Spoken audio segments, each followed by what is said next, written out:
Hey, it's your boy Taylor Grant with Bellator Claims Resolution. I'm here to talk to you about the denial of the day.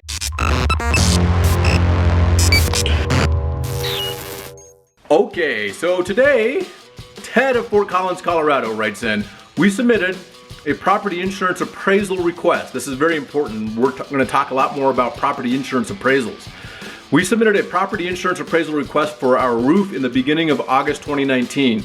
On August 26th, the desk adjuster sent an email stating that they received it, which took way longer than the 20-day period to accept and nominate someone as their appraiser. He said the insurance company would contact us on Monday. If they don't, call him back. We waited a week for a call. As of today, September 6, 2019, we have called and left multiple messages for the desk adjuster. No response whatsoever. As longtime customers of the insurance company, we are very disappointed and feel very disrespected.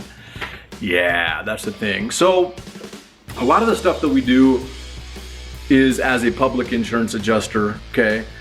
Some of the new stuff that we're doing now is actually helping clients as insurance appraisers. We're now actually certified insurance appraisers to be able to do insurance appraisals and insurance umpire work.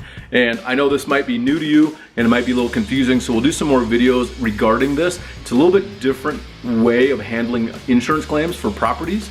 And so the basics of this are, if you and the insurance company disagree on the amount, so say you or your contractor says, hey, it's a $50,000 roof that needs to be replaced and it has to be done this way, this way, this way. The scope of work is different than what the insurance company is saying. So let's say you're saying 50,000, the insurance company is saying 20. Well, who makes up that $30,000 difference? Well, if the insurance company doesn't pay for your legitimate property insurance claim, then you have to pay for that difference. So we can get involved as insurance appraisers, and insurance appraisal work, we basically meet another insurance appraiser from the insurance company there, and we actually discuss the loss. It's a totally different realm of completing a property insurance claim, and sometimes it can be in your benefit, and it can be quicker, it can be less expensive.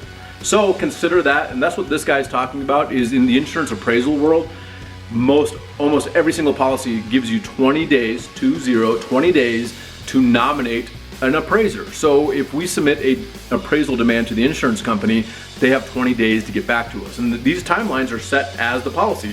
And guess what your policy is? It's a contract. So make sure you get that taken care of.